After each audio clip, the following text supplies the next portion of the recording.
Hello प्यारे विद्यार्थियों, आज की इस वीडियो के अंदर हम पढ़ने वाले हैं इंग्लिश लिटरेचर 16-17 सेंचुरी की। और आप चैनल को सब्सक्राइब कीजिए मिशन गवर्नमेंट टीचर एसपी और इस वीडियो को लाइक कीजिए। आज की इस वीडियो के अंदर काफ़ी इंपॉर्टेंट क्वेश्चन आंसर्स है English literature BA first semester के, तो आज हम कवर करने जा रहे हैं। और अगर आपको इस वीडियो में जो PDF इंपॉर्टेंट क्वेश्चन आंसर्स है इसकी जो PDF है वो चाहिए तो आप व्हाट्सएप चैनल से ले सकते हैं।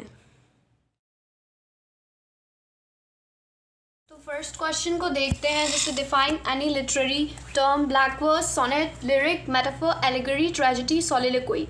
अब हमको हर एक को समझाना है सुटेबल एग्जाम्पल्स को साथ, ठीक है। 5 लिटरेरी टर्म्स देखने हैं, ठीक है। तो जो फर्स्ट है वो है ब्लैंक वर्स, जो कि पोइट्री में यूज़ किया जाता है और इसकी ये जो राइम नहीं होती है, आयम्बिक पेंटामीटर यूज़ करता है। हर एक लाइन के अंदर 10 सिलेबल्स होते हैं। पहला होता है अनस्ट्रेस, दूसरा होता है स्ट्रेस रिदम, ठीक है।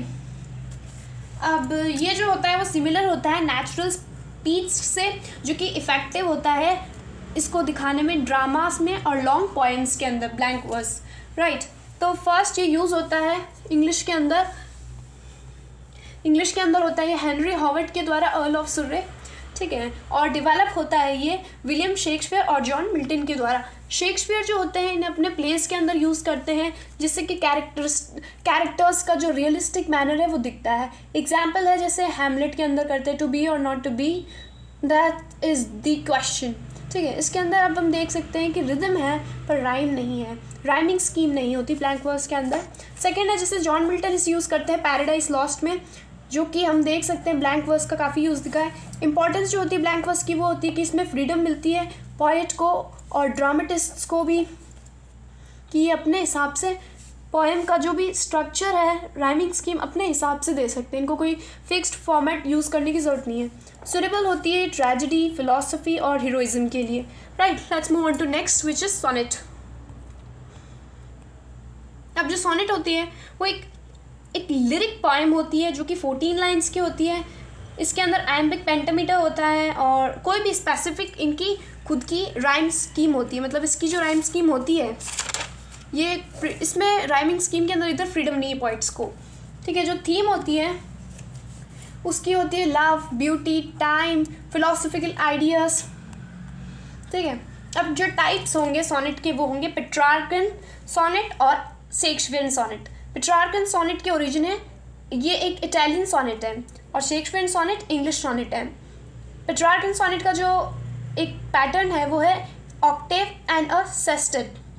ऑक्टेव है 8 लाइन्स, सेस्टेट है 6 लाइन्स। और इसके अंदर शेक्सपियर के अंदर अगर हम देखें या शेक्सपियरियन सोनेट के अंदर यहाँ 3 क्वाट्राइन्स होते हैं और एक कपलेट होता है फाइनल में।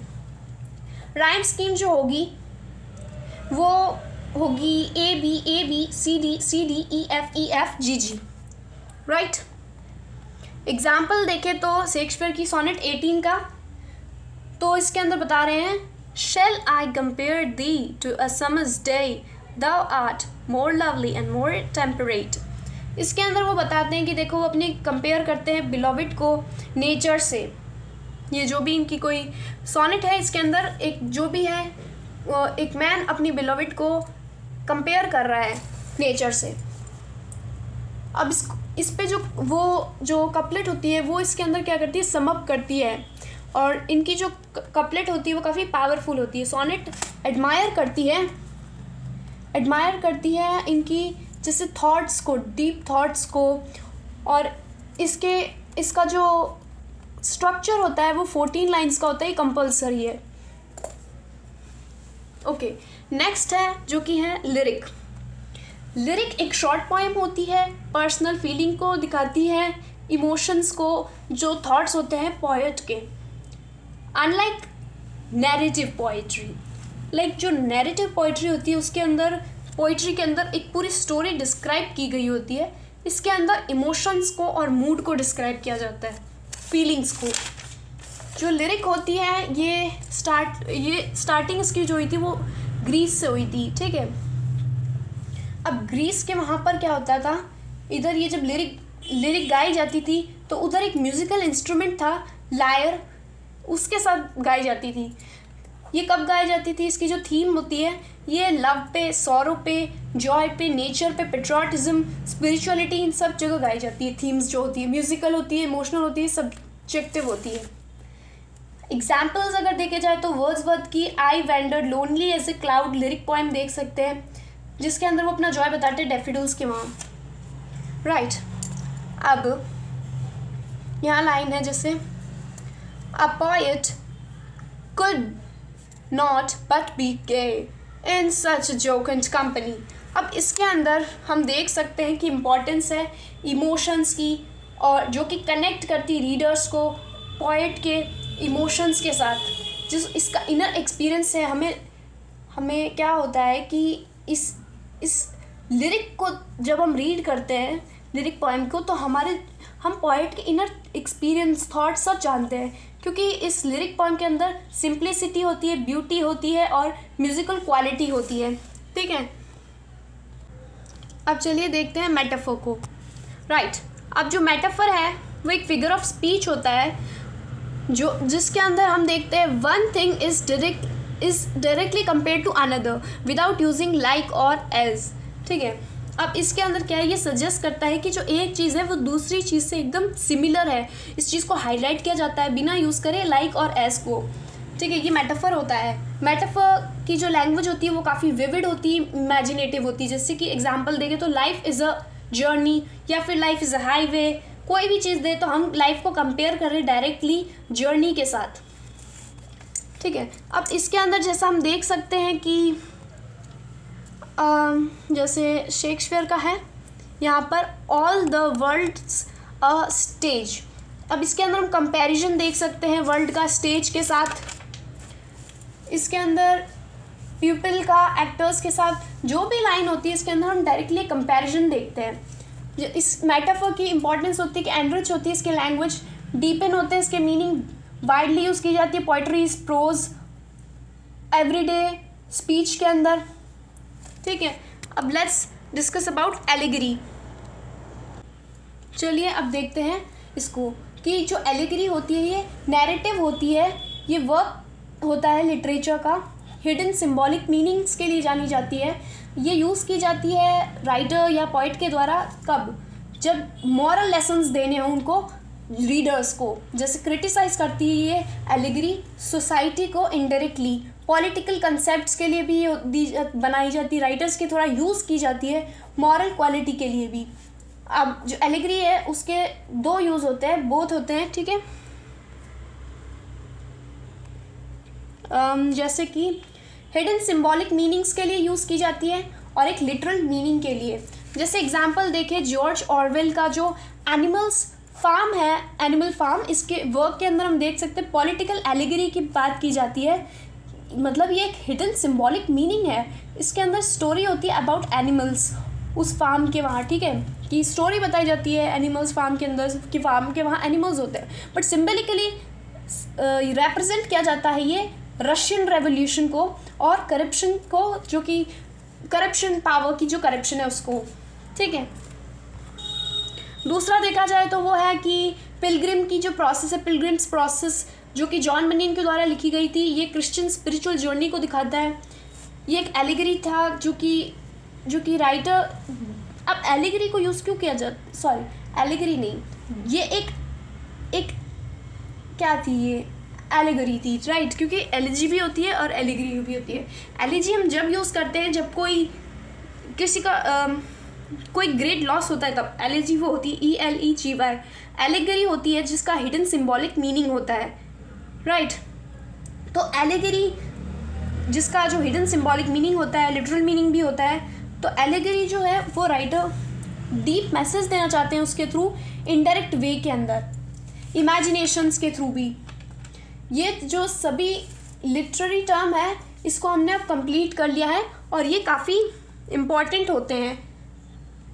इमोशंस दिखते हैं हमको, राइटर के एक्सपीरियंस दिखते हैं, यूनिक वे दिखता है समझाने का, आइडियाज़ यूनिक मिलते हैं हमको, रिप्रेजेंट करते हैं इससे writers. Right, we have completed the first question. Okay, तो अभी शुरू करते हैं हम क्वेश्चन सेकंड को, जो कि डिस्कस करना है इसके अंदर एलिजाबेथ एज को और बताना है कि क्यों ये गोल्डन एज है इंग्लिश लिटरेचर की, राइट। ये जो एलिजाबेथन एज है ये क्वीन एलिजाबेथ वन के रेन में आती है, ठीक है। 1558 से 1603 का टाइम पीरियड है। शेक्सपियरियन एज भी कहलाई जाती है ये, क्योंकि जो शेक्सपियर थे इसमें काफ़ी फेमस राइटर, पोएट, ड्रामेटिस्ट रहे हैं। Golden age of English literature इसलिए क्योंकि इसके अंदर कल्चर तो था, जो कल्चर काफ़ी फ्लरिश किया, रिच लिटरेचर मिली लिखने को, पढ़ने को, मतलब लिटरेचर काफ़ी ज़्यादा प्रोमिनेंट थी। पीस, ट्रेड, पोइट्रीज, ये सब काफ़ी इसके अंदर फेमस हुई। ड्रामा, पोइट्री, प्रोजेस, ये सब इसी एज में डेवलप हुए। जो कैरेक्टरिस्टिक्स थी इस एज की वो देखते हैं।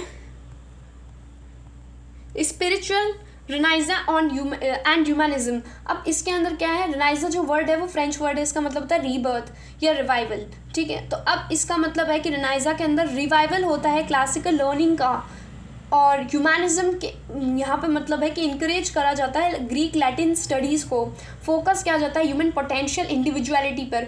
राइटर्स जो थे वो सेलिब्रेट करते हैं इस एज के अंदर, या फिर प्रेस करते हैं beauty, emotions, ambition, love, power, इन सबको। सेकंड पॉइंट के अंदर हम देखते हैं नेशनलिज्म, पेट्रियोटिज्म, यानी कि इसके अंदर लोगों का पेट्रियोटिज्म की भावना, नेशनलिज्म की भावना काफ़ी इवॉल्व होती है, क्योंकि जब 1588 के अंदर स्पेनिश आर्माडा को इंग्लैंड हरा देता है तो फिर इसमें क्या होता है, काफ़ी प्राइड का मोमेंट होता है इंग्लैंड के लिए, कॉन्फिडेंस आता है इंग्लैंड में, नेशनल यूनिटी का डेवलपमेंट होता है।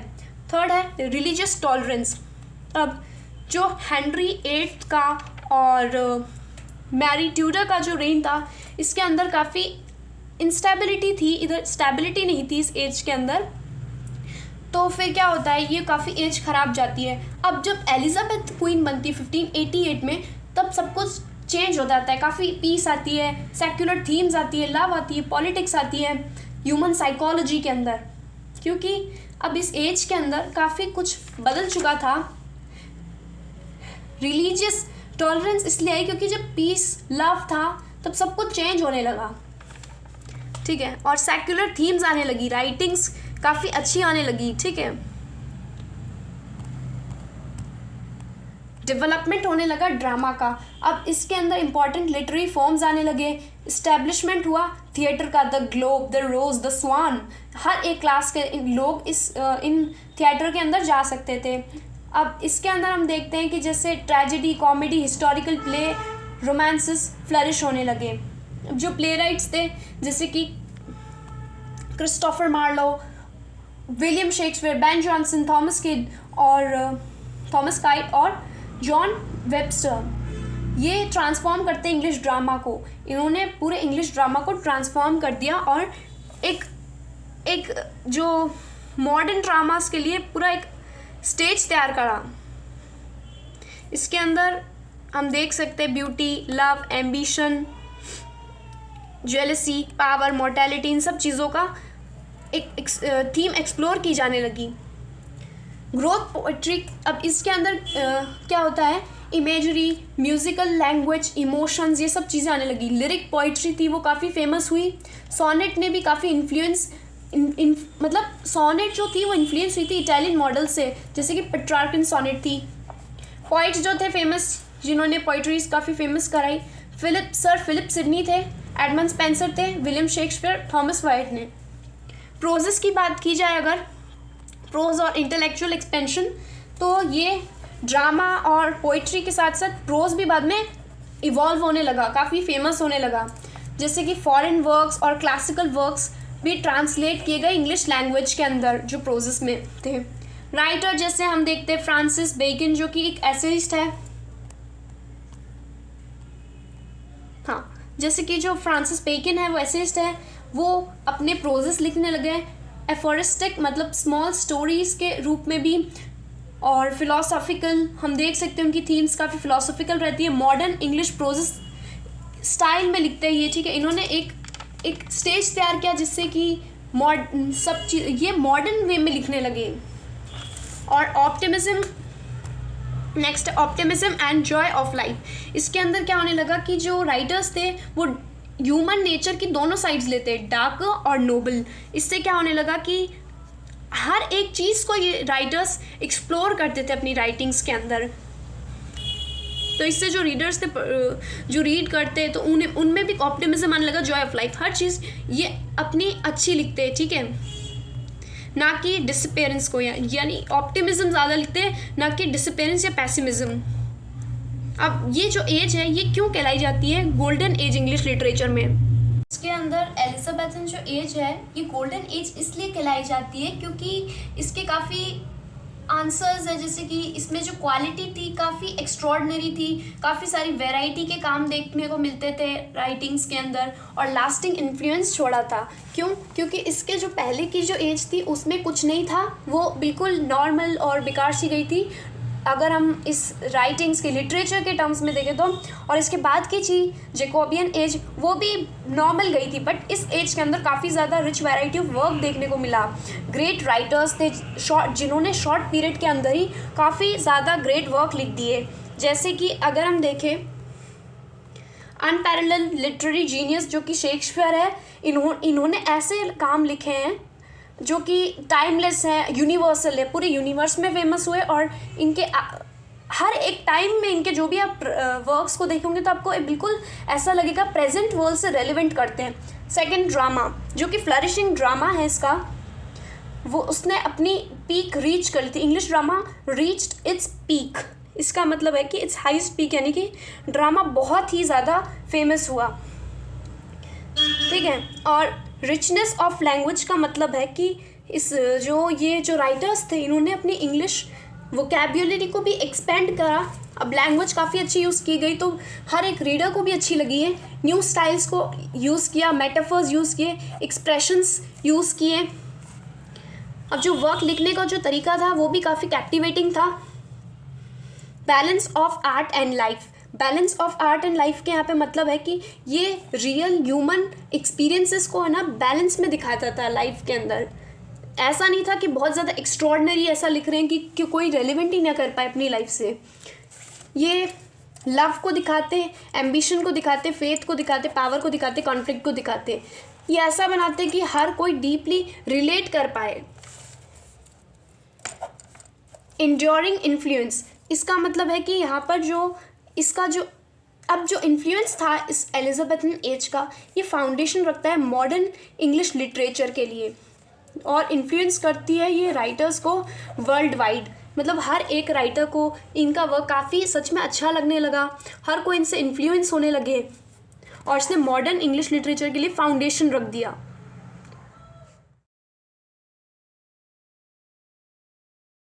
क्वेश्चन के अंदर देखिए जैकोबियन एज को डिस्क्राइब करना है। जो जैकोबियन एज थी वो 1603 से लेके 1625 तक थी, ठीक है। अब इसके स्पेशल रेफरेंस भी करना है, ड्रामा और पोइट्री को भी एक्सपेंड करके बताना है, राइट। तो जैकोबियन एज जो थी वो 1603 से 1625 तक थी, दैट्स अ फैक्ट, ठीक। तो इसके अंदर जो ड्रामा और पोइट्री काफ़ी फ्लरिश हुए थे। ये जो एज थी ये किंग जेम्स I के रेन के अंदर की एज थी, that's why this is known as Jacobean age. इसके अंदर जो ट्रांजिशन होता है ऑप्टिमिज्म से, ठीक है, जो एलिजाबेथन एज के अंदर जो ऑप्टिमिज्म था उसका ट्रांजिशन होता है, और ये एज बनती है मोर कॉम्प्लेक्स, डार्कर और रियलिस्टिक आउटलुक भी था इसका लाइफ के ऊपर। काफ़ी पॉलिटिकल अनसर्टेनिटी थी, और कोर्ट करप्शन भी होता था, और रिलीजियस टेंशन, कॉन्फ्लिक्ट्स भी इन चीज़ों में पड़ने लगे थे, और इससे मोरल डिसइल्यूजनमेंट होने लगा था। और ये जो चीज़ें थी सारी इसने डीपली इन्फ्लुएंस कर दिया था इस लिटरेचर को, राइट। अब स्पेशली जो ड्रामा और जो प्रोजेस थे ये काफ़ी प्रोमिनेंट हुए थे इस एज के अंदर। अब यहाँ पर देखा जाए तो यहाँ पर जनरल कैरेक्टरिस्टिक्स है जैकोबियन एज की, राइट।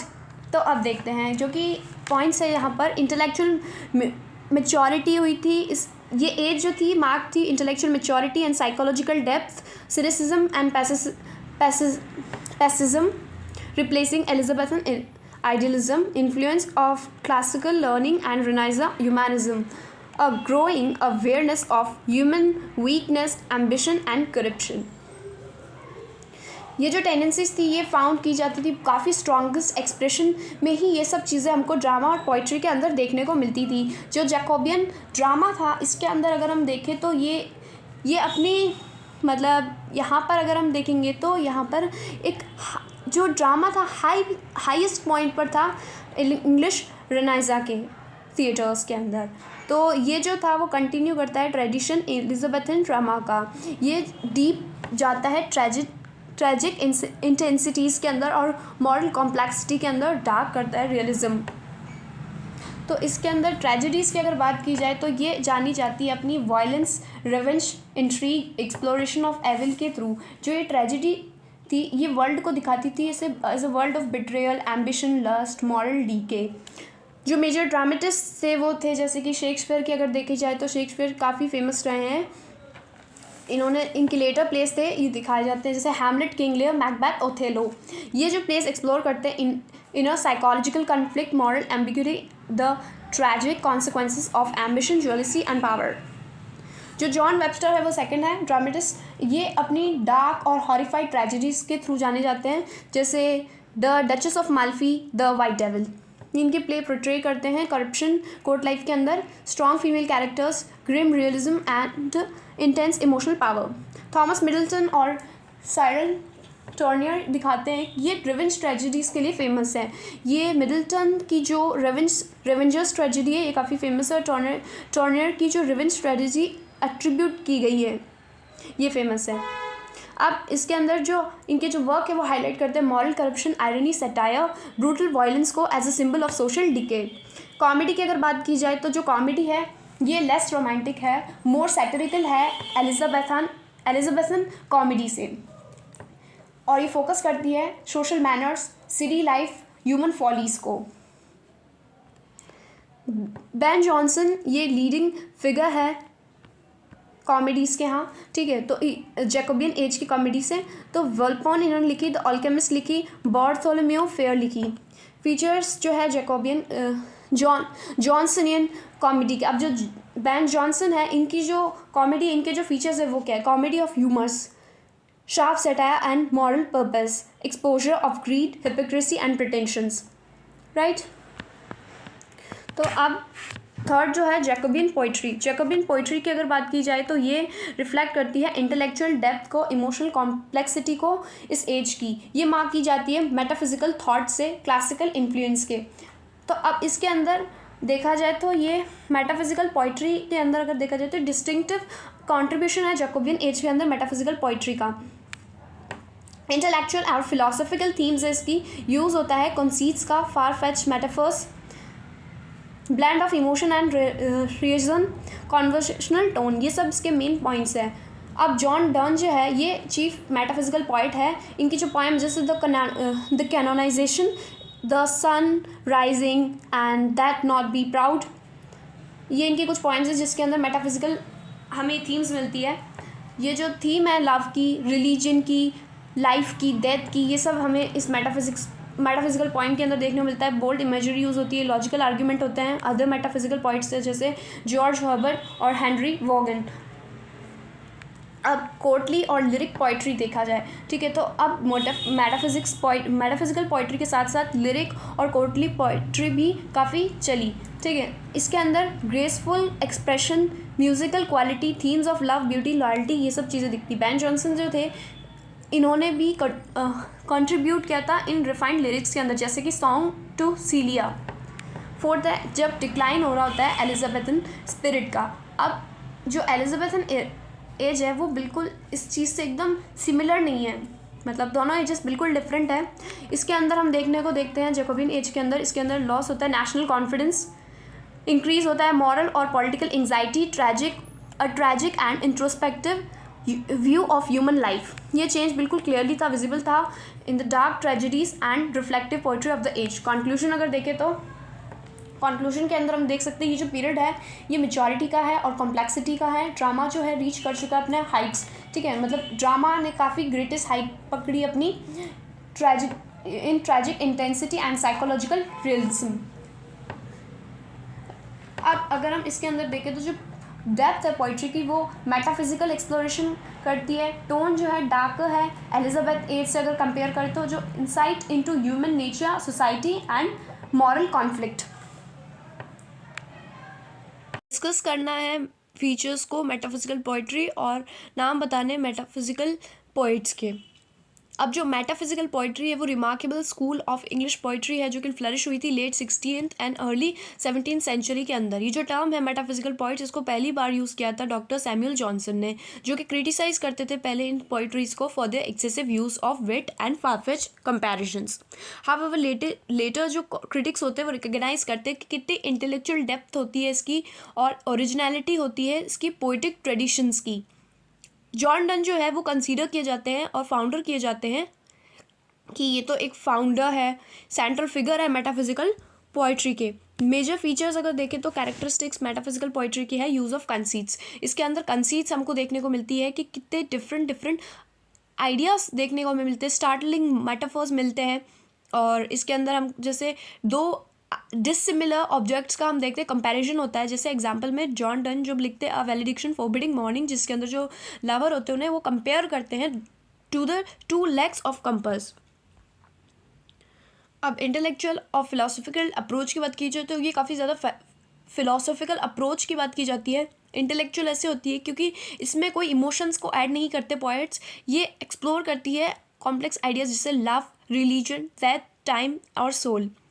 ये ज़्यादा अपनी पोइट्रीज़ में इमोशंस नहीं डालते हैं, तो इनकी जो पोइट्री होती है वो काफ़ी ज़्यादा फिलोसॉफिकल डेप्थ में चली जाती है।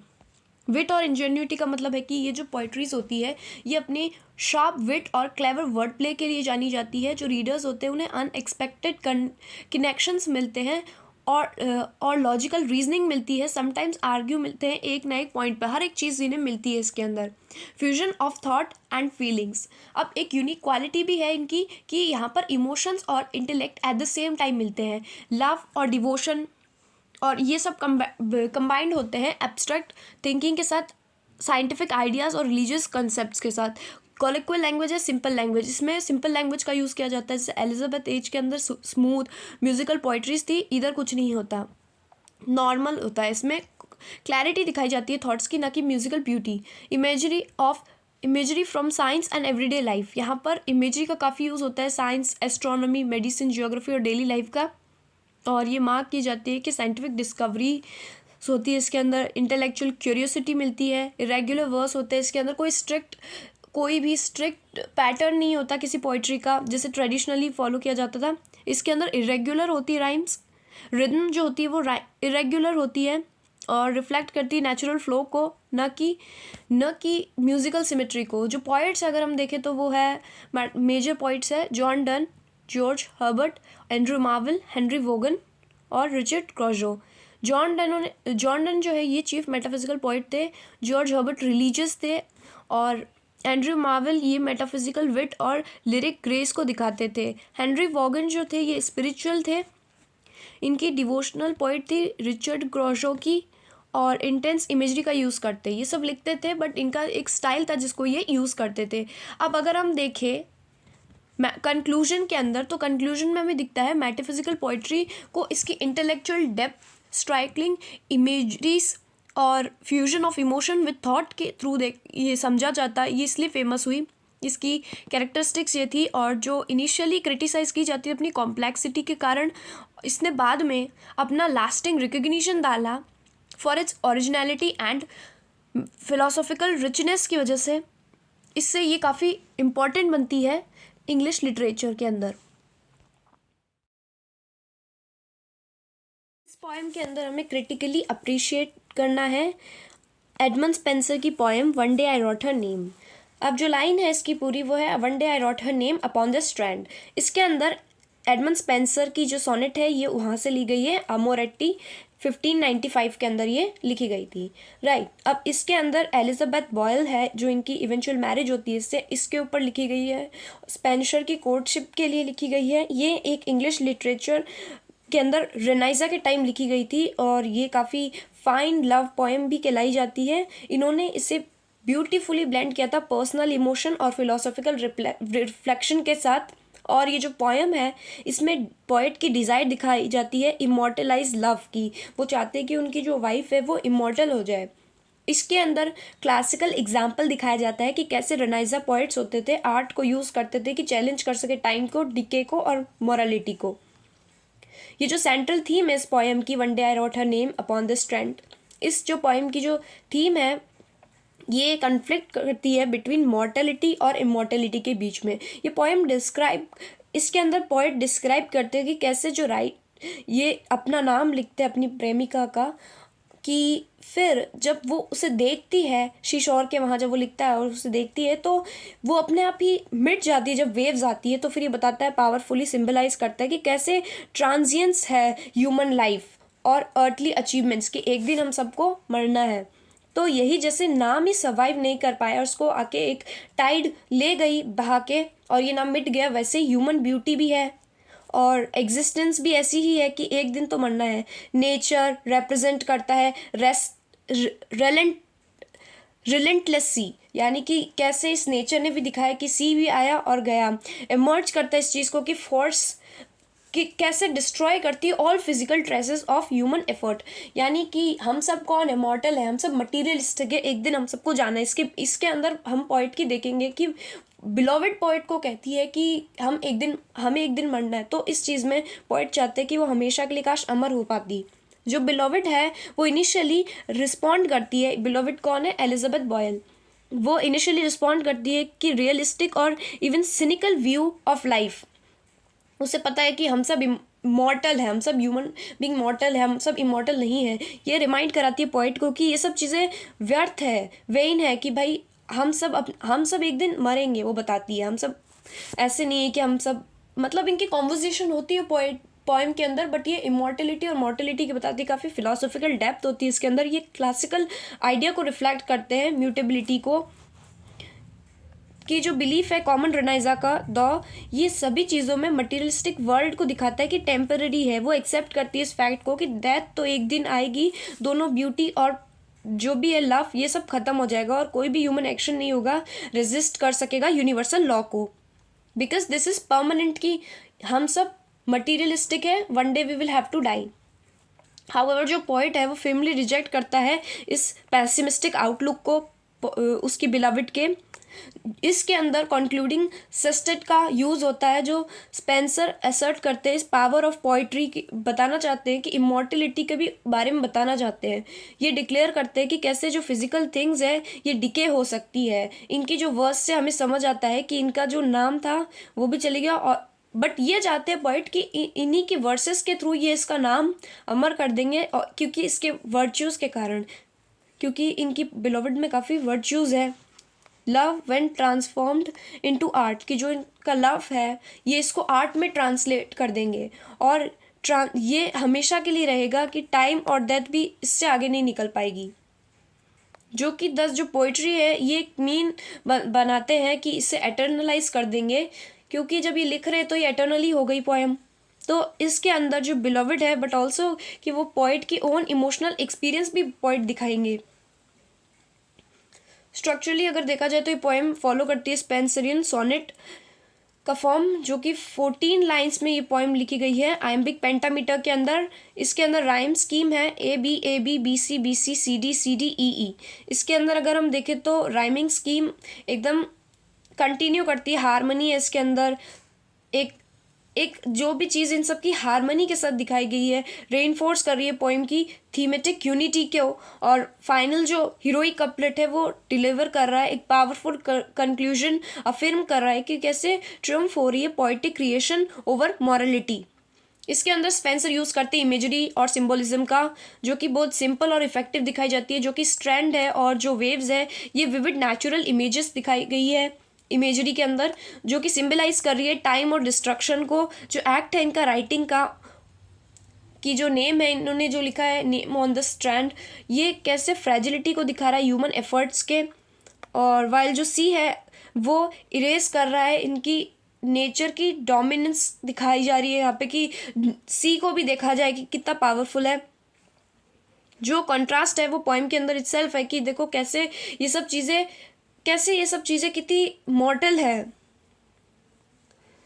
जो लैंग्वेज है पोएम की वो ग्रेसफुल है और डिग्निफाइड है, रिफ्लेक्ट करे स्पेंसर के रेनाइजा के आइडियलिज्म को, जो कि बैलेंस दिखाया गया इमोशन और इंटेलेक्ट का, पैशन और फिलॉसफी का। जो टोन है वो इवॉल्व होती है जेंटल फ्रस्ट्रेशन से लेके कॉन्फिडेंट एश्योरेंस तक, मिरर करती है पोइट की जर्नी को फ्रॉम डिसपेयर टू होप।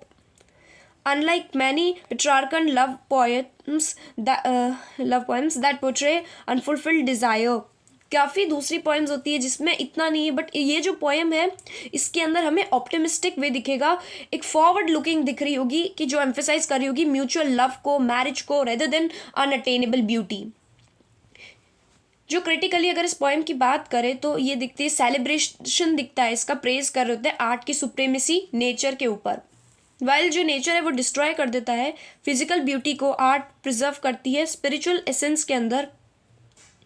जो स्पेंसर है अलाइन करते हैं अपने आप ही की क्लासिकल ट्रेडिशन के अंदर दिखाते हैं, से होरेस और ओविड के बारे में भी है। ये अपने आप की जो राइटिंग है थोड़ी उससे इन्फ्लुएंस होके करते हैं पोइट्री, जो कि बिलीव करते हैं कि who believe that poetry grants eternal fame, ये भी बिलीव करते हैं कि पोइट्री हमेशा एटर्नल फेम देती है।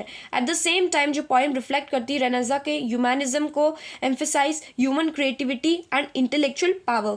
कंक्लूजन के अंदर देखा जाए तो one day I wrote a name upon the strand को अगर हम देखें तो एक profound meditation on love, time, immortality की बात करती है। दो की जो थ्रू एलिगेंट फॉर्म, एलिगेंट तरीके से रिच इमेजरी का यूज़ किया, फिलोसॉफिकल डेप्थ का यूज़ किया गया। स्पेंसर ट्रांसफॉर्म करते एक पर्सनल मूवमेंट को एक यूनिवर्सल स्टेटमेंट के अंदर इंड्योरिंग पावर ऑफ पोइट्री को दिखा के।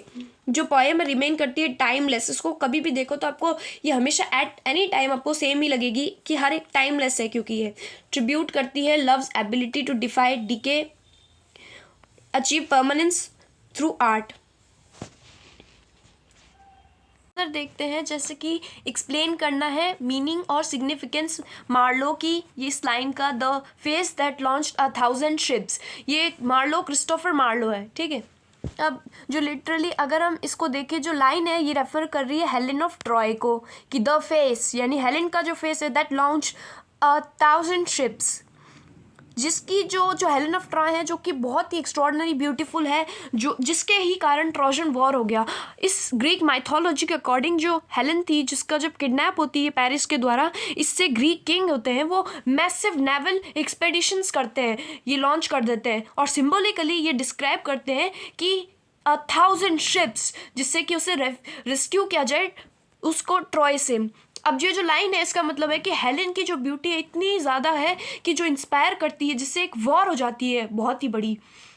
और दूसरी बात है कि जो इसका फेस है अकेला ही, इसका जो नॉर्मल जिसका जो फेस है उस वही इतना सफिशिएंट हो गया कि जिससे बड़ी बड़ी बहुत सारी आर्मीज आई, मतलब वॉरशिप्स। इस कंटेक्स्ट में अगर देखा जाए डॉक्टर फॉस्टस के, तो जो फॉस्टस है ये भी खुद उसे देखते ही रह जाते हैं। ये फिर लाइन में है, was this face that launched 1000 ships and burn the topless stars of Ilium. ये भी देख के ऐसे बोल देते कि वही ये फेस था जिसने कितनी बड़ी वॉर करा दी और बड़े बड़े जो टावर्स थे उन इलियम के उसको उड़ा दिया। एट दिस मोमेंट ये जो फॉस्टर्स होते हैं ये काफ़ी देखते ही रह जाते हैं, उसकी जो ओवरवेल्ड हो जाती है इसकी ब्यूटी से। इंस्टेंट कि ये कोई रिपेंटेंस करे या सेल्वेशन ले, ये तो उसी की जो सेंसुअल प्लेजर था, एस्थेटिक डिलाइट था, calling her Helen by paramour, ये तो अपनी पैरामोर कहते हैं उसको। और सिग्निफिकेंस था इस लाइन का वो है कि सेलिब्रेशन ऑफ आइडल ब्यूटी। इसके अंदर जो पॉइंट है वो सेलिब्रेट करते हैं उसकी आइडल ब्यूटी को। ये लाइन एक्सप्रेस करती रेनेसा के एडमिरेशन को क्लासिकल ब्यूटी के लिए जो और माइथोलॉजी के अंदर। ये जो हेलेन जो थी ये एक आइडियल थी एक फिजिकल परफेक्शन के लिए, जिससे कि ग्लोरीफाई किया जाता है ग्रीक और रोमन लेजेंड्स के द्वारा। Power of beauty and desire. अब इसके अंदर भी हम देखेंगे कि ब्यूटी की ही बात की जा रही है, डिज़ायर की। मार्लो सजेस्ट करते हैं कि जो ब्यूटी है उसके पास पावर है इन्फ्लुएंस करने का हिस्ट्री को और ह्यूमन एक्शन को।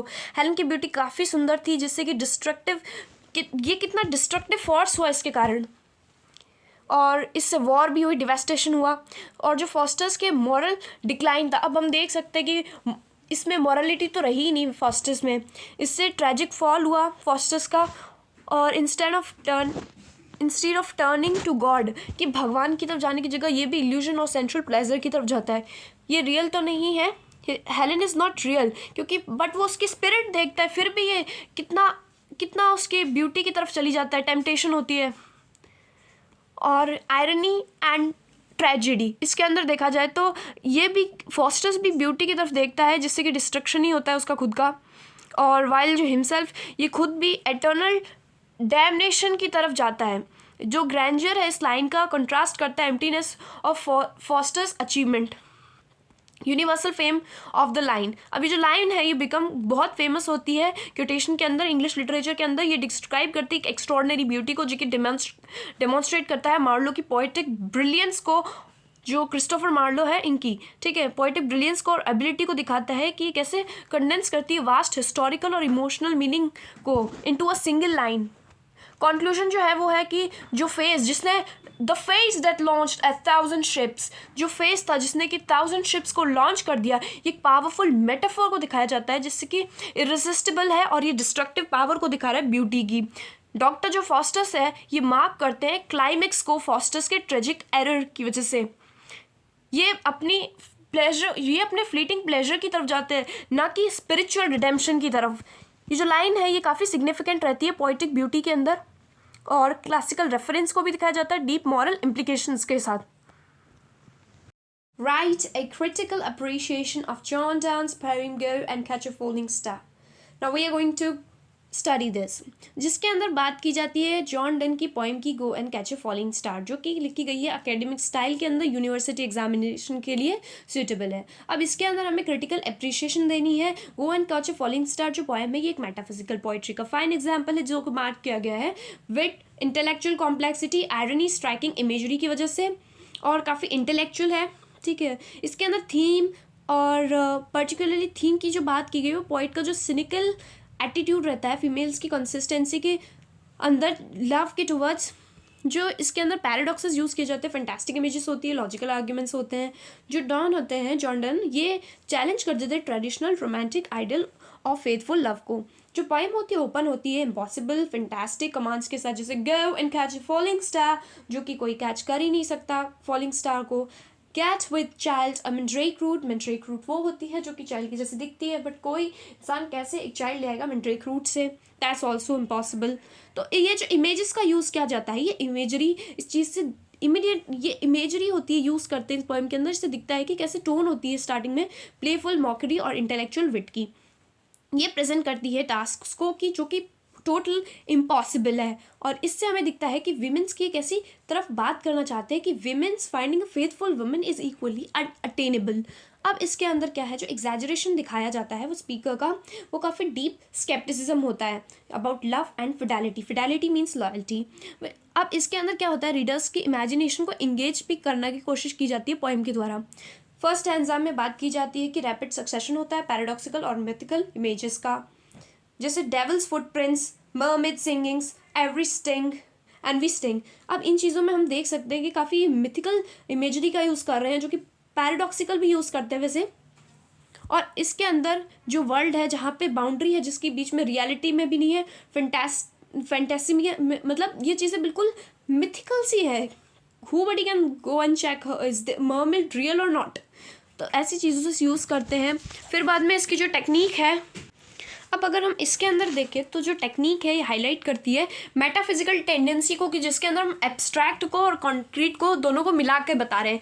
ये जो इमेजेस है ये सिर्फ मेयरली डेकोरेटिव नहीं है, ये फंक्शन करती है logically to support the speaker's argument that constantly in that constancy in women's is a myth, यानी कि विमेंस की तरफ भी ऐसा ही बताया गया कि विमेंस भी ऐसी है। सेकंड स्टैंजा बताता है कि ये इम्पॉसिबिलिटी से लेके दूसरी तरफ जाता है कंडीशनल पॉसिबिलिटी।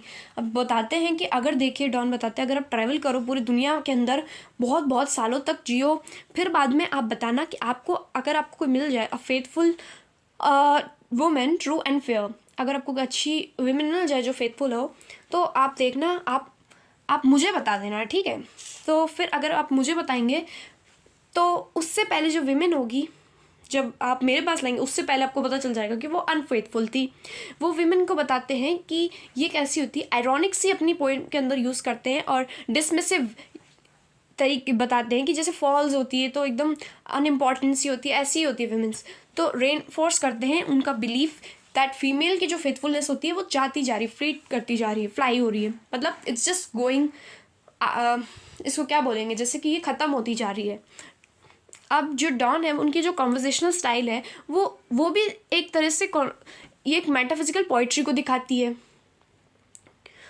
इससे पोएम साउंड करती मोर विटी डिबेट रैदर देन कि कोई लिरिकल आउटपोरिंग इमोशंस का हो रहा है। फाइनल स्टैंजा के अंदर जॉन डन डिलीवर करते एक पोएम मोस्ट एक मोस्ट इसको बाइटिंग कंक्लूजन को हम बोल सकते हैं कि हार्श कंक्लूजन के साथ असर्ट करते हैं कि जो इवन जो विमेन होती है अगर एग्जिस्ट भी करेगी ना तो वो अनफेथफुल ही होगी, और जो स्पीकर अगर वो मिल जाए कि भाई वो हो, लास्ट में उसे पता चल ही जाएगा कि वो अनफेथफुल थी।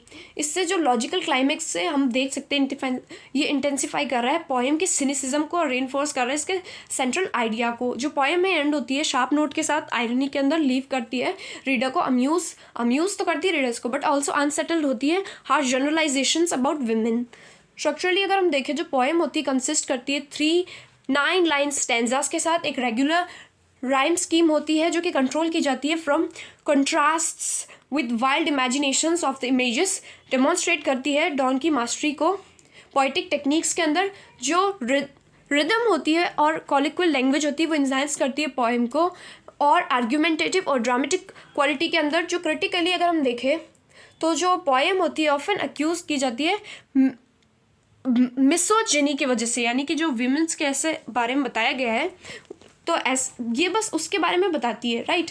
तो इसके अंदर हम देखते हैं कि ये ऐसे दिखा सकते हैं कि इनका रिफ्लेक्शन था इनकी जो लाइफ में इनके पर्सनल डिसअपॉइंटमेंट्स के बारे में बताया गया है। ये ब्रॉडर इस चीज़ के बारे में नहीं है कि डायरेक्ट इन्होंने लिटरल अटैक किया है हर एक वीमेन की डिग्निटी के ऊपर। इन्होंने अपने पर्सनल डिसअपॉइंटमेंट्स के कारण ये लिखी है। जो ब्रॉडर रेनाइजर डिबेट थी इनके ऊपर लव और फिडेलिटी लॉयल्टी मतलब इनके कारण लिखी है अपनी।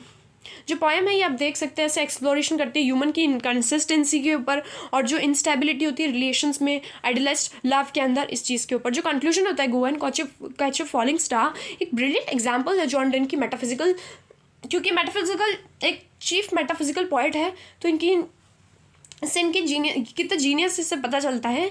इट्स फ्यूजन ऑफ विट, इससे पता चलता है इन्होंने बताया इस पोइट्री के अंदर विट, आयरनी, लॉजिक, इमेजिनेटिव इमेजरी, और यही चीज़ें इसको पावरफुल बनाती है और मेमोरेबल बनाती है इस पोएम को, जिससे हम देख सकते हैं कि कितना इनका स्केप्टिकल व्यू होता है, डाउटफुल व्यू होता है लव के तरफ। और पोएम ये चैलेंज करती है एक कॉन्वेंशनल रोमांटिक आइडियल्स को, और इसमें इन्वाइट किए जाते हैं रीडर्स को कि इंगेज किए जाए intellectually with the nature of human relationships. हम भी इसमें अगर सोच के देखें क्या रियलिटी में ऐसा ही हो रहा है, राइट।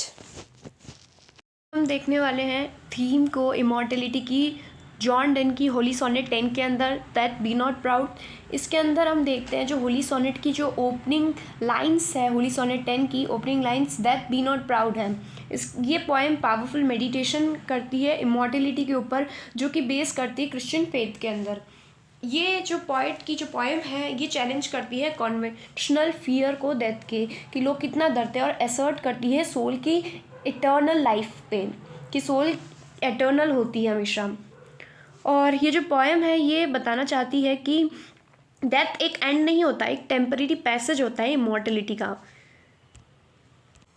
इसके अंदर हम देखते हैं कि डॉन पर्सोनिफाई करते हैं डेथ को, डायरेक्टली एड्रेस करते हैं और उससे बोलते हैं कि देखो जो डेथ, तुम कोई प्राउड फील मत करो क्योंकि तुम कोई माइटी नहीं हो। कुछ कहते हैं तुम्हें लोग कि देखो तुम बहुत माइटी हो, ड्रेडफुल हो, बट तुम कुछ नहीं हो। और वो कहना चाहते हैं इस डेथ को कि रिटोरिकल स्ट्रैटेजी भी लगाते हैं इस पोएम के अंदर, रिटोरिकल होती है थोड़ी पोएम। और डेथ, तुम कभी जब इंसान को मारती हो तो तुम कभी उसे ट्रूली नहीं मार पाती हो, क्योंकि एक समय के बाद इंसान फिर से जाग जाता है जब उसकी आफ्टर लाइफ होती है।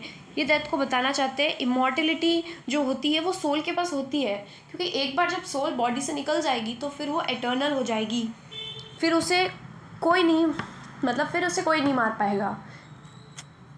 इसके अंदर पोएम बताते हैं कि पॉइंट बताते हैं मिंटू से कि जो डेथ एक बार तुम आ जाती हो तो फिर तुम ख़त्म हो जाती हो, क्योंकि जब इंसान रेस्ट एंड स्लीप, यानी कि इंसान क्या करता है, रेस्ट और स्लीप लेता रहता है, उससे काफ़ी प्लेजर मिलता है जब तुम आती हो, क्योंकि स्लीप तो टेम्पररी स्टेट होता है क्योंकि रिफ़्रेश करती है बॉडी को। और जब तुम डेथ आती हो तुम एक इमेज होती हो स्लीप की, सिर्फ एक इमेज, क्योंकि बाद में जब इंसान उठता है तो फिर क्या होता है, वो हमेशा के लिए उठ जाता है, फिर उसकी एटर्नल लाइफ स्टार्ट होती है। और ये जो मेटाफर है यहाँ पर यूज़ किया गया है कि क्रिश्चियन बिलीफ को दिखाता है कि जब क्रिश्चियन बिलीफ होता है कि हमारे पास आफ्टर लाइफ भी होती है, तो आफ्टर डेथ भी हमेशा के लिए सोल एटर्नल हो जाती है। और जहाँ पर जो फेथफुल सोल होती है वो हमेशा के लिए एवरलास्टिंग पीस को एंजॉय करती है। अब इसके अंदर जो पॉइंट है वो बताते हैं कि डेथ, तुम इंडिपेंडेंट हो ही नहीं, ना तुम पावरफुल हो अपने आप में, क्योंकि तुम तो स्लेव हो फेट की। फेट यानी कि जैसे चांस या किंग या डेस्परेट मैन यहाँ पे कोई बिलोवेड भी हो सकता है, जैसे सॉरी बिलोवेड नहीं, लवर, लाइक कि जिसको कभी अपना लव मिला ही नहीं ट्रू, और इसी गम में वो इंसान मर गया, जिसको जो काफ़ी ऑब्सेस था अपने बिलोवेड से बट वो नहीं मिली।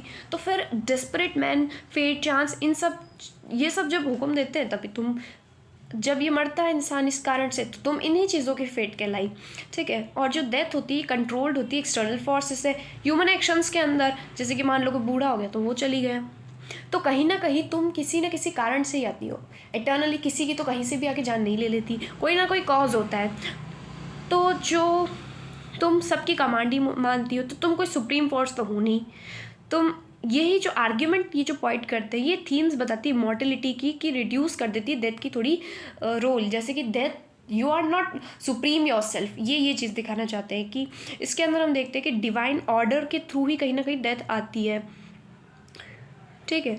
वह जो गॉड होते हैं वो अलोन गॉड करते हैं इटर्नल लाइफ। अगर गॉड चाहेंगे तो तभी होगा, और तुम्हारे मारने के मतलब जब कोई कारण से जब तुम आओगी, फिर जब इंसान चली जाएगा तो इटर्नल लाइफ तो सोल अपने आप ले लेगी बाद में, डेथ के बाद में भी। तुम तो बस एक टेम्पररी स्लीप हो। अब इसके अंदर सेस्टेट के अंदर यहाँ पे बताते हैं, सेस्टेट के अंदर कि डॉन एक्सप्लिसिटली अफर्म कर देते हैं कि क्रिश्चियन इमॉर्टलिटी होती है, ये डॉक्ट्राइन होता है रिसरेक्शन का, यानी कि रिसरेक्शन का मतलब होता है कि बाद में फिर से इंसान उठेगा। यहाँ इमॉर्टलिटी की बात चल रही है। वन शॉर्ट स्लीप पास्ट, यानी कि एक बार जब वो सो जाएगा तो वो हमेशा के लिए जाग जाएगा और डेथ कभी भी नहीं आएगी उसकी ज़िंदगी में। और जो डेथ है ये हमेशा मोमेंटरी दिखाई जाती है, क्योंकि बाद में तो सोल जग ही जाएगी हमेशा के लिए। तो जो आइडिया है इस चीज़ का रिसरेक्शन का, ये बताता है कि देखो जो डेथ है वो हमेशा के लिए इतनी कुछ भी नहीं है, डेथ तो बस एक बार ही आती है, राइट। तो इस चीज़ की जो इमॉर्टलिटी और अल्टीमेट जो रियलिटी है ये तो यही है। और जो फाइनल पैराडिक्स है यहाँ, दैट दाउ शेल्ट डाई, और तुम फिर खुद ही मर जाओगी, दैट ये पॉइंट कहते हैं। क्योंकि जब एक बार तुम चली जाओगी तो फिर तुम्हें कोई भी नहीं बुलाएगा, ना तुम किसी के पास आ पाओगे, क्योंकि सब अमर हो जाएंगे अपने आप में ही। तो इसको बताते हैं कि तुम इटर्नल नहीं हो, और इटर्नल लाइफ को ही रियलाइज़ करवाते हैं। ये बताना चाहते हैं कि डेथ तुम्हारी कोई पावर नहीं है। इसके अंदर बता रहे हैं हॉली सोनेट जो 10 है, इसमें ट्रांसफॉर्म किया जाता है डेथ के जो फियर है कि लोग कितने डर रहे हैं कि डेथ कितनी खतरनाक है, इस चीज़ को हटाया जाता है कि भाई ऐसा कुछ नहीं है। इसको पढ़ने के बाद हमें पता चलता है कि जो डेथ है वो पावरलेस ट्रांजिशन, इससे कुछ भी नहीं होने वाला है। और इस चीज़ के जो लॉजिकल आर्ग्यूमेंट देते हैं, विविड इमेजरी देते हैं, क्रिश्चियन थियोलॉजी बताते हैं। जो डॉन है, जॉर्डन, वो बताते हैं इमॉर्टलिटी होती है सोल की, और ये ट्रिम्फ होती है, फिर हमेशा हमें इटर्नल लाइफ मिल जाती है, और डेथ फिर का नामो निशान नहीं रहता है। ये जो पोएम है अल्टीमेटली सेलिब्रेट करती है, प्रेज करती है कि गॉड के अंदर, गॉड का जो प्रॉमिस है रिसरेक्शन का, और ये यही चीज़ जो इमॉर्टलिटी देती है इसके सेंट्रल और ट्रिम्फेंट थीम को।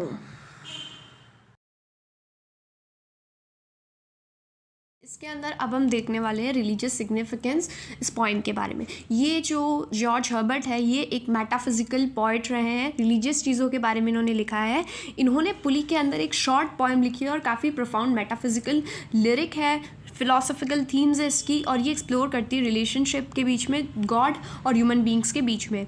ये सिंपल होती है पोएम और स्ट्राइकिंग इसके कंसीट्स होते हैं। जो हर्बर्ट है पोएट, ये ह्यूमन लाइफ को समझाते हैं कि देखो जो ह्यूमंस होती हैं इनकी लाइफ काफ़ी रेस्टलेस होती है और डिससेटिस्फैक्शन रहते हैं हमेशा ये ह्यूमंस, क्योंकि जो कंडीशन होती है अल्टीमेटली इनको लास्ट में हमेशा इनकी जो सोल होती है भगवान के पास ही जाती है। ये पोएम बिगिन होती है कि जब बात की जाती है गॉड के एक्ट ऑफ क्रिएशन के ऊपर। जब गॉड ने इंसान को बनाया था तो उन्होंने उस पर बेस्टॉ किए थे पॉसिबल, सारी जितनी भी पॉसिबल थी ब्लेसिंग्स वो सब। तो जैसे कि हम देखें स्ट्रेंथ थी, ब्यूटी थी, विजडम थी, ऑनर था और प्लेजर भी थी, ठीक है। तो इन चीज़ों को डालते हैं गॉड, और काफ़ी जेनरस तरीके से डाला, लविंग वे में, और इसमें काफ़ी जितना भी वो डाल सकते थे ह्यूमन लाइफ के अंदर सब डाला। तो इसके अंदर ये एज अ वर्ल्डली गिफ्ट से भी ह्यूमंस को, हर एक चीज़ से ह्यूमंस को खुश रखने की चाहिए, राइट। इसके अंदर हम देखते हैं कि जब गॉड ने सब चीज़ें डेलिबरेटली जानबूझकर बस अपने पास एक चीज़ रख ली जो कि थी रेस्ट। अब जब गॉड अपने पास रेस्ट रखते हैं तो इनका ये जानना था कि इन्होंने कोई एनवीनेस के साथ नहीं रखी कि भाई कोई ज्वेलिसी थी, नहीं, इन्होंने इसलिए रखी क्योंकि ये चाहते थे अगर मैन बिल्कुल कंप्लीट सेटिस्फाई हो जाएगा, कंटेंटमेंट हो जाएगा, तो फिर क्या होगा, वो सेल्फ सफिशिएंट हो जाएगा और वो अपने क्रिएटर को ही भूल जाएगा। जिसके अंदर क्या होता है कि जो गॉड के जो गिफ्ट होते हैं वो हर एक चीज़ रख लेगा बट नेग्लेक्ट कर देगा कि कोई गॉड नहीं होते। तो फिर उन्होंने अपने पास ही रख लिया, इसलिए नहीं रखा कि क्रूएल थे बट उनकी विजडम के कारण। अब इसके अंदर हम देखते हैं कि जो हर्बर्ट होते हैं वो इंट्रोड्यूस करते हैं सेंट्रल मेटाफोर को पोएम के, जो कि है पुली। अब ये एक मैकेनिकल डिवाइस होता है जो कि लिफ्ट करता है ऑब्जेक्ट्स को ऊपर की तरफ, जैसे कि टेंशन्स के थ्रू, ठीक है। अब इसके अंदर क्या होता है, जैसे जो ह्यूमंस की रेस्टलेसनेस होती है, वेरीनेस होती है, डिससेटिस्फैक्शन होता है, इन चीज़ों को एक पुली की तरफ पुल करके ले जाने वाले हैं गॉड, ठीक है। अब ह्यूमंस जो है उनकी जो सोल है ऊपर की तरफ जाएगी गॉड की तरफ। अब जो वर्ल्डली प्लेजर्स होते हैं इन चीज़ों में सेटिस्फाई नहीं हो पाता ह्यूमन, तो फिर वो क्या करता है, मैन कंपेल्ड होता है कि वो जाए पीस लेने और फुलफिलमेंट लेने जाए। अब वो उसे जाना होता है गॉड की तरफ। अब हम देखते हैं जो ह्यूमन सफरिंग होती है, एंग्जाइटी होती है, इनर अनरेस्ट होता है, ये मीनिंगलेस नहीं होते, ये एक डिवाइन पर्पस के द्वारा भेजे जाते हैं। अब ये जो चीज़ें होती हैं इन चीज़ों की वजह से मैन प्रिवेंट होता है। अब ये अगर चीज़ें ना होती, ठीक है, तो अब इन चीज़ों के ही कारण एक मैन हमेशा स्पिरिचुअलिटी की तरफ जा सकता है। अब वो स्पिरिचुअलिटी का पाथ को अडॉप्ट करेगा for to seek peace, right, for seeking peace. अब इसके यही चीज़ उनको हेल्प करती है कि रिमेंबर रखे और डिपेंडेंट रहे गॉड पर। अब इसके अंदर क्या है, जब ये जो रिलीजियस सिग्निफिकेंस है इसका पुली का, ये क्रिश्चियन अंडरस्टैंडिंग के अंदर रहता है ह्यूमन लाइफ की डिवाइन ग्रेस के साथ। हर्बर्ट सजेस्ट करते हैं कि जो वर्ल्डली बीइंग्स ब्लेसिंग्स होती है ये इनसफिशिएंट होती है ट्रू पीस को लाने के लिए। मटेरियल सक्सेस जैसे प्लेजर, ऑनर, ये सब सेटिस्फाई करेगी बट टेम्परेरी करेगी, बट ये हमेशा लास्टिंग रेस्ट नहीं दे सकती सोल को। और इसके अंदर अब जो पोएम है ये रिफ्लेक्ट करती है कि जो क्रिश्चियन बिलीफ है ये ट्रू रेस्ट की बात करता है, ये सिर्फ गॉड के अंदर मिलता है। और जो ह्यूमन डिससेटिस्फैक्शन होती है कोई कर्ज नहीं होती, ये स्पिरिचुअल टूल होता है जिससे कि इंसान गॉड की तरफ जा सके, उसकी जो सोल है। ये अलाइन करता है बिब्लिकल आइडिया को अलाइन करता है, जिसके अंदर बताया जाता है कि जो ह्यूमन हार्ट होता है वो हमेशा रेस्टलेस होता है until it rests in God.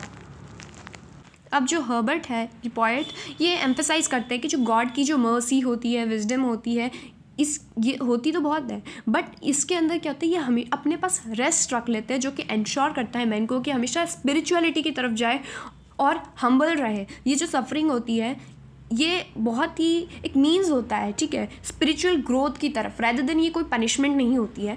जो पोएम होती है एनकरेज करती है रीडर्स को कि व्यू लाइफ स्ट्रगल्स की। ये जो पोएम है ये इंकरेज करती है कि देखो जो ये जो लाइफ के स्ट्रगल्स होती है ये पार्ट होते हैं गॉड के एक डिवाइन प्लान के, ठीक है, जो कि सेल्वेशन की तरफ तभी ले जा सकते हैं जब वो इस चीज़ को फील करे। जिनके अंदर हमें डिस्कस करना है मैकबेथ को एज ए ट्रेजिक हीरो, कि कैसे जो उसके एम्बिशन होते हैं वो उसको डाउनफॉल की तरफ ले जाते हैं। Let's read. विलियम शेक्सपियर के जो प्ले है मैकबेथ, इसके अंदर हम देखते हैं कैसे जो प्रोटैगनिस्ट होता है वो अपने डाउनफॉल की तरफ जाता है। ये एक एग्जाम्पल होता है पावरफुल एक ट्रैजिक हीरो का इंग्लिश ड्रामा के अंदर। जो मैकबेथ है वो एम्बडी करता है क्लासिकल फिगर्स को ट्रेजेडी के। ये एक नोबल फिगर होता है, हाई रैंक का, इनिशियली ब्रेव होता है, ऑनरेबल होता है, जिसका जो डाउनफॉल होता है वो काफ़ी भयानक तरीके से आता है एक्सटर्नल फोर्सेस के थ्रू। क्या होता है कि जो मैकबेथ होता है उसके अंदर काफ़ी सारे एम्बिशंस आते हैं और जब एम्बिशंस आते हैं तो ये काफ़ी मोरल करप्ट बनने लगता है, टायरनी शुरू करता है और फाइनली इसका डिस्ट्रक्शन हो जाता है। Macbeth as a tragic hero. अब अगर हम इसके अंदर देखें तो at the beginning of the play हम देखते हैं कि जो मैकबेथ होता है काफ़ी लॉयल जनरल होता है, सेलिब्रेट करता है इसके करेज को बैटल के अंदर, मतलब कि जब ये बैटल में जीत जाता है तो सेलिब्रेट करता है ये सब, और ये काफ़ी प्रेज भी किया जाते हैं किंग डंकन के द्वारा। और किंग डंकन की लाइन है, ओ वेलियंट कज़न वर्दी जेंटलमैन। तो इसके अंदर क्या होता है कि ये अपने स्टेटस में राइज होता है, यानी कि अब इसको थेन ऑफ ग्लेम से थेन ऑफ कॉर्डर की तरफ भेजा जाता है, राइट। अब ये 2 जगहों को रूल कर रहा होता है, ये इसकी नोबिलिटी को दिखाता है और पोटेंशियल को दिखाता है कितना ग्रेट है ये। मैकबेथ ये इनहेरेंटली एविल नहीं होता है, ये पोजेस करता है इमेजिनेशन, सेंसिटिविटी और स्ट्रॉन्ग मोरल अवेयरनेस। बट ये जब डंकन को मारने वाला होता है, किंग डंकन को, तो इससे पहले क्या होता है, ये टॉर्चर्ड हो जाता है, डाउटफुल होता है और कॉन्साइंस भी होता है। इसका जो फेमस सोलिलोक्वी है एक्ट 1 के अंदर, सीन 7 के अंदर, इसका अंडरस्टैंडिंग रिवील करता है कि कैसे ये मॉरल था, पॉलिटिकल था और स्पिरिचुअल कॉन्सिक्वेंसेस भी थे इसके रिजिसाइड के। हमें इतना कुछ देखने को मिलता है कि उसके मन में क्या क्या चीज़ें थी डंकन का मर्डर करने से पहले। इसकी जो इनर कॉन्फ्लिक्ट थी, इसके अंदर हम देखते हैं ट्रैजिक फिगर होता है rather than mere villain। ये सिर्फ विलन नहीं होता, एक ट्रैजिक फिगर भी होता है जो कि ऑडियंस होती है वो विटनेस करती है इसके स्ट्रगल्स को between ambition and moral responsibility. Ambition as a Macbeth's fatal flaw. इसके अंदर हम देखते हैं कि क्या होता है इस सेंट्रल फिगर के साथ, इस मैकबेथ के साथ इतना डाउनफॉल होता है। हम देखते हैं कि विचेस की वजह से होता है, जो विचेस प्रोफेसी करती है इसके बारे में। ये बाद में इसका एम्बिशन हो जाता है कि I want to be a king. Although ये इसको कमांड करती है कि although they do not command him to act, ये इसे कमांड नहीं करती है कि एक्ट करने को, कि कोई एक्ट करो, जाओ कुछ करो, बट जो उसकी प्रिडिक्शंस होती है ये एक तरह से इसके अंदर प्लांट कर देती है, इसके अंदर ग्रो कर देती है। एक प्रिडिक्शन होता है कि इसके अंदर एक इमेजरी होने लगती है कि मैं भी किंग बन गया, मैं किंग बन जाऊंगा। इसके अंदर आइडियाज़ आने लगता है कि I want to be a king. Macbeth खुद से एडमिट करता है कि वैल्यूइंग एम्बिशन की ये वैल्यू कर रहा है एम्बिशंस को।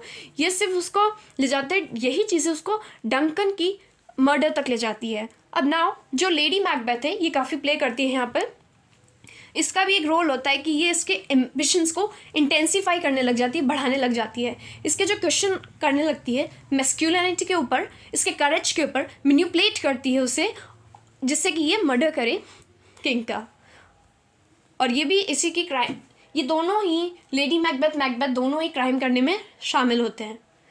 और ये इनिशियली हेजिटेंट होता है कि मैं मर्डर नहीं कर सकता, बट उसके इन्फ्लुएंस के अंदर, उसकी लेडी के इन्फ्लुएंस के अंदर में वो एम्बिशन उसके और ज़्यादा बढ़ जाती है और ये मैकबेथ मर्डर कर देता है, सिर्फ इसलिए कि ये क्राउन ले ले, इसलिए कि ये किंग बन जाए, राइट।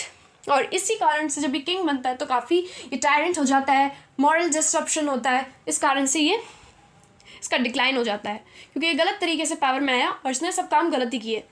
एम्बिशन और मॉरल डिसइंटीग्रेशन। अब जब मॉरल डिसइंटीग्रेशन हो चुका है तो सारे काम ही गलत करने लग गया बाद में भी, कि वंस जो अटेन करता है ये पावर, इसके एम्बिशन होते हैं, इसके कारण ये पीस ला ही नहीं पाता, सेटिस्फाई भी नहीं हो पाता। इंस्टेड ये इसके मन में और फियर और इनसिक्योरिटी आने लग जाती है। अब इसे हर कोई लगता है कोई मेरा तो मर्डर नहीं करने लग जाएगा, राइट, कि अब अपने थ्रोन को बचाने के लिए ये हर एक चीज़ में वायलेंस, हर एक मर्डर करवा देता है बैंको के बेटे का, और बैंको का जो बेटा था फ्लियंस, उसका भी मर्डर करने की कोशिश की थी पर वो भाग गया था। और इसने भी किसी की फैमिली का मर्डर करवा दिया था। अब जो डंकन का मर्डर था उसका किया, फिर बाद में बिना किसी हेजिटेशन के किया वो, और मॉरल रिफ्लेक्शन इससे दिखता है कि कुछ इसमें मॉरलिटी तो थी ही नहीं। ये दिखाता है कि कैसे जो एम्बिशन थे इसके हार्डन हो चुके हैं इसके कॉन्शियंस के ऊपर, मतलब अब इसमें सोचने समझने के लिए कुछ नहीं है, अब ये बहुत एम्बिशियस हो चुका है। मैकबेथ के एम्बिशन होते हैं वो इसको काफ़ी ज़्यादा एक्सेसिवली रिलाई करते हैं इन विचेस के ऊपर। इससे हम देख सकते हैं कितना ज़्यादा ये रिलायबल है कि विचेस ने कह दिया और ये मान गया।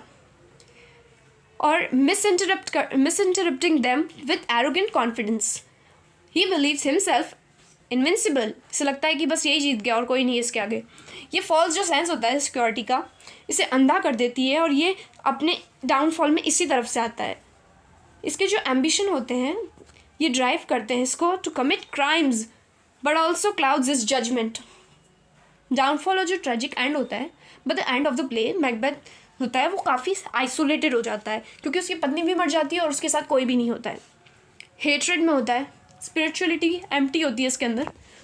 और इसकी जो फेमस सोलिलोक्वी थी tomorrow and tomorrow and tomorrow, ये भी दिखाती है कि कितना ये परेशान हो चुका है और मीनिंगलेसनेस हो चुकी है चीज़ों की। एम्बिशन है जो कि इसके अंदर काफ़ी ज़्यादा आ चुके हैं।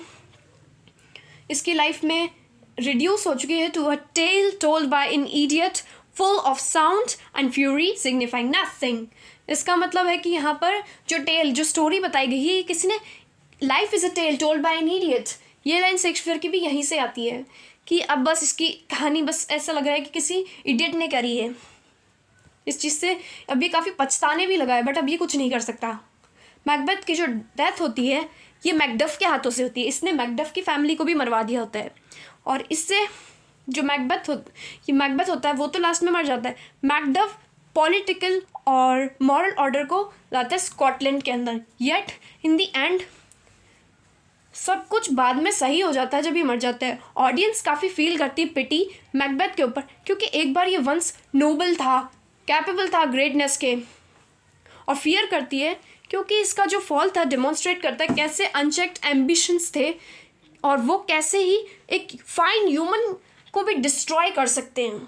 कंक्लूजन जो है, मैकबेथ एक ट्रू ट्रेजिक हीरो है कि जिसका जो डाउनफॉल था उसके खुद के ही फेटल फ्लोज से आया। एम्बिशंस जो ओवर कर दिया था उसने अपने अंदर, जो ओवरफ्लोइंग एम्बिशंस थे उसके कारण, ओवरवीनिंग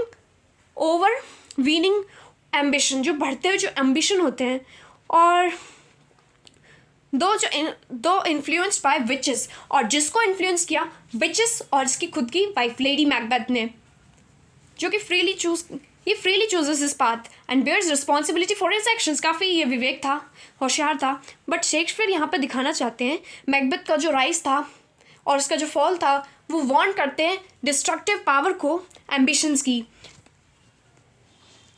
हम ये देख सकते हैं कि मॉरलिटी ना हो तो कितना कुछ होता है, सब इंसान का डाउनफॉल आ जाता है, राइट।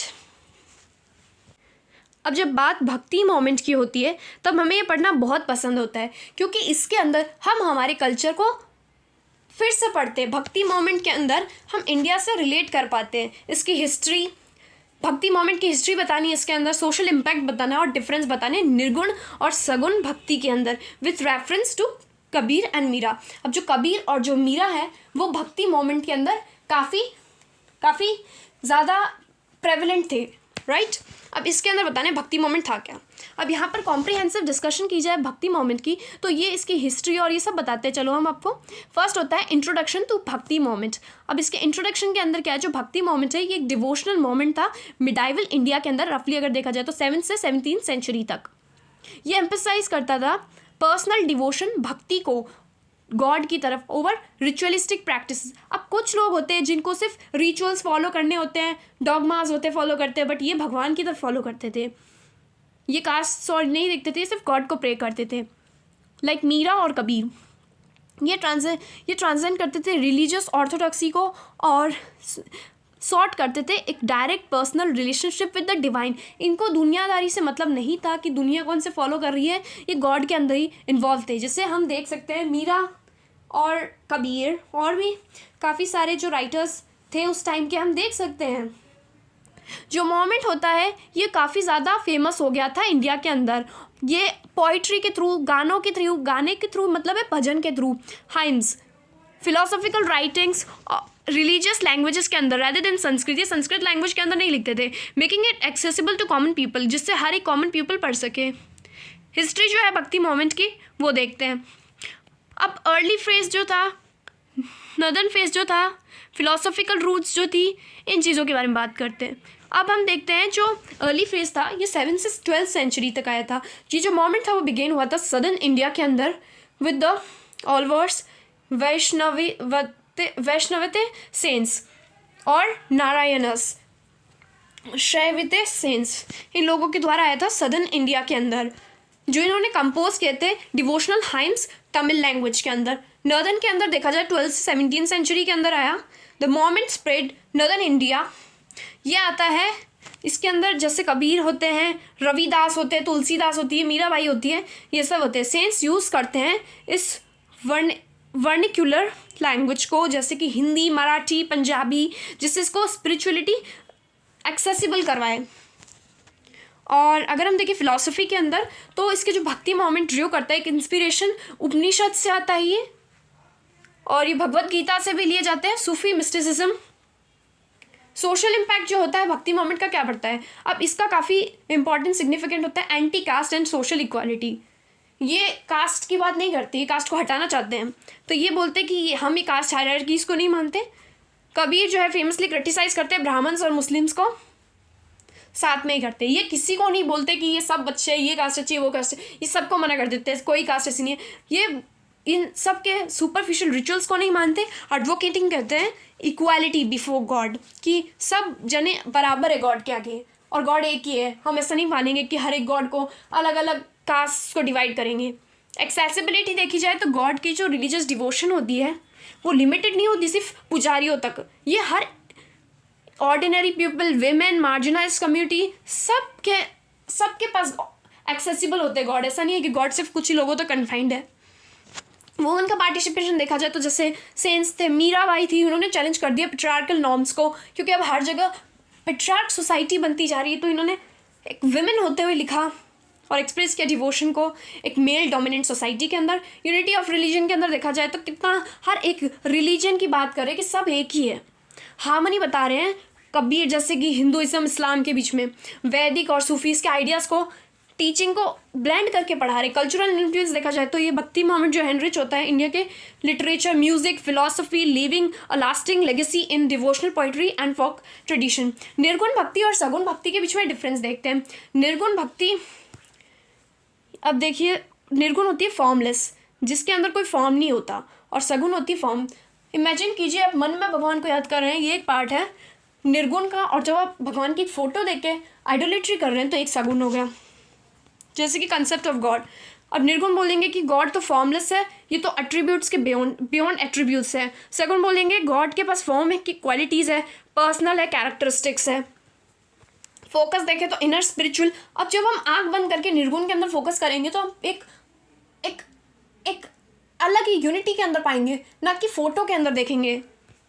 इनर स्पिरिचुअल एक्सपीरियंस देख सकते हैं, मेडिटेशन देख सकते हैं, और डिटैचमेंट पा सकते हैं रिचुअल्स से। और अगर हम सगुन के अंदर देखें तो love, devotion, worship direct toward a personal deity. Personal deity की तरफ है, कोई फोटो भी लगा सकते हैं, ये सगुन का पार्ट होता है।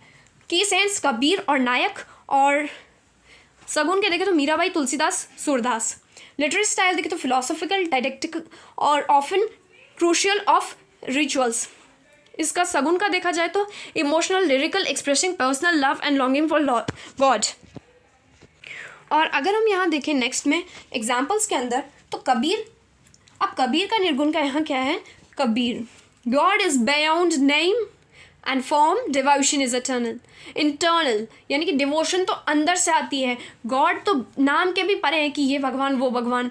अब जो मीरा है, मीराबाई, वो कहती है, वो डीप लव की बात करती है और लॉन्गिंग करती है कृष्णा के लिए। अब जैसे हम इमेजिन भी कर सकते हैं कि मीराबाई हमेशा कृष्णा को पूछती थी, तो उनके लिए तो आइडोलेट्री यही थी, वो मन में भी एक ही फोटो को याद करती थी कृष्ण की, बाहर भी एक ही फोटो को देखना पसंद करती थी। तो ये एक आइडोलेट्री फॉर्म होता है, सगुन फॉर्म का एक पार्ट होता है। और एक बंदा वो होता है जो सिर्फ भगवान को मन में इमेजिन करता है और आप प्रार्थना करता है, मेडिटेशन करता रहता है, ठीक है ये। और वो सिंगिंग करती थी ब्यूटी और leelas, his beauty and leelas. Kabir तो थे रिप्रेजेंटेटिव थे निर्गुण भक्ति के, और वो एम्फेसाइज करते थे फॉर्मलेस ओमनी प्रेजेंट गॉड, और क्रिटिसाइज करते थे इन रिचुअल्स को कि इनमें कुछ नहीं रखा, इन प्रीस्ट्स को, अथॉरिटीज़ को, रिलीजियस डिविजन्स को। मीराबाई जो थी वो सगुन भक्ति की थी। इसने क्या किया, इसने एक्सप्रेस किया पर्सनल लव और devotion towards Lord Krishna, often using poetry songs showing intense emotional attachment to deity with form. वैसे ये भी कोई, जितने भी भक्ति मोमेंट के थे ये सभी अगेंस्ट ही थे इन रिचुअल्स के लिए, क्योंकि ये रिचुअल्स ब्लाइंड नहीं फॉलो करने थे, इनको ये फॉलो नहीं करते थे। कंक्लूजन में देखा जाए तो भक्ति moment democratised religion and reshaped Indian society. इसने थोड़ा डेमोक्रेसी की तरह थोड़ी फ्रीडम दी और रीशेप किया इंडियन सोसाइटी को। जैसे कि फिगर्स मीराबाई, कबीर, इन्होंने एम्फेसाइज किया डिवोशन पे, ना कि रिचुअलिटी, मोरालिटी ओवर हायरार्की, ठीक है। इन्होंने ये फोकस किया डिवोशन को किया, रिचुअल को नहीं किया, मोरालिटी को किया, हायरार्की को नहीं किया कि कास्ट की हायरार्की है, और इनर स्पिरिचुअल एक्सपीरियंस को फोकस किया, ना कि एक्सटर्नल फॉर्मलिज्म को।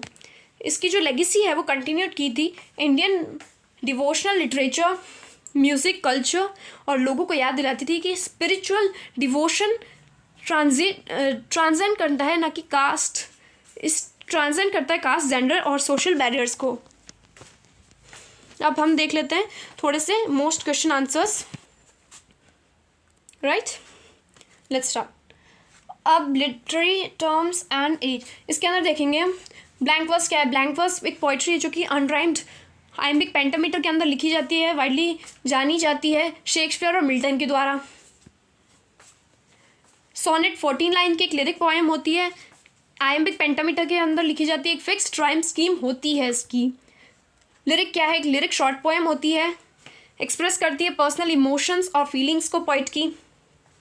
हाइपरबोल क्या है, हाइपरबोल एक फिगर ऑफ स्पीच होता है जो कि that uses deliberate exaggeration for emphasis. Define करना है मेटाफिजिकल कॉन्सेप्ट। अब ये एक एलेबोरेट और स्ट्राइकिंग कंपैरिजन होता है बिटवीन टू अनलाइक थिंग्स, और इसे यूज़ किया जाता है मेटाफिजिकल पॉइंट्स के द्वारा। अलिट्रेशन क्या होता है, ये एक repetition of the same consonant sound at the beginning. Consonant sound और कोई भी सेम लेटर का भी repetition in the beginning of nearby words. Soliloquy क्या होता है, एक स्पीच होती है जिसके अंदर जो कैरेक्टर होता है वो अपने स्पीक कर रहा होता है इनर थॉट्स के साथ अलाउड ऑन द स्टेज, अकेला अकेला अपने थॉट्स से बात कर रहा होता है। एलिगरी एक नैरेटिव होती है जिसके अंदर कैरेक्टर्स होते हैं और इवेंट्स होते हैं, वो सिम्बलाइज करते हैं मॉरल, डीपर हिडन मीनिंग या स्पिरिचुअल मीनिंग्स भी हो सकते हैं।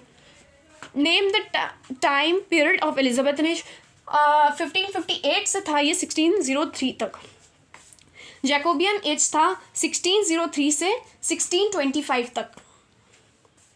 मेंशन करना है वन फीचर मेटाफिजिकल पोइट्री का, इसमें यूज़ होता है कंसीट्स का और use of wit, intellectual imagery और far fetched comparisons metaphysical conceits. Poetry किसने लिखी, one day I wrote her name, इसको लिखी थी एडमंड स्पेंसर ने। ये जो थीम है one day I wrote her name, ये किसके ऊपर है, इमॉर्टेलिटी के ऊपर है, लव की through poetry. The face that launch 1000 ships refer to whom, Helen of Troy, और इसको लिखा था क्रिस्टोफर मार्लो ने। Who wrote go and catch a falling star, John Donne. What is the central idea of death, be not proud, death को powerful नहीं दिखाया जाता because जो सोल होती है वो इमॉर्टल होती है। Who wrote the pulley, George Herbert. What is the pulley symbolise, restlessness that draws man toward God. Composed song जो Saint a song for Saint Cecilia's Day, वो किसने लिखी, जॉन ड्राइडन। प्रोजेस की बात की जाए, ऑफ स्टडीज़ के ऑथर कौन है, फ्रांसिस बेकन। जो ऑफ स्टडीज़ है उसका मेन आइडिया, जो the importance and proper use of studies in life. Friendship किसने लिखी, और फ्रेंडशिप मिकेल दे मोंटेग्न ने लिखी है। द पिलग्रिम्स प्रोसेस किस टाइप की बुक है, एक रिलीजियस एलिगरी है। ये जो ऑथर है पिलग्रिम प्रोग्रेस का वो कौन है, John Bunyan. Drama, who wrote Macbeth, William Shakespeare. What kind of play is Macbeth, एक ट्रेजेडी है। What is Macbeth's tragic flaw, over ambition. Voices from India. What is nirgun bhakti, जो कि वर्शिप की जाती गॉड की विदाउट फॉर्म और attributes. What was Mirabai devoted, who was Mirabai devoted to, Lord Krishna. अब theme बतानी कबीर की पोइट्री की, जो कि थी निर्गुण, unity of God and rejection of ritualism. Who wrote तिरुकुराल लिखी थी तिरुवल्लुवार ने, ओके, तिरुवल्लुवार। Now it's done.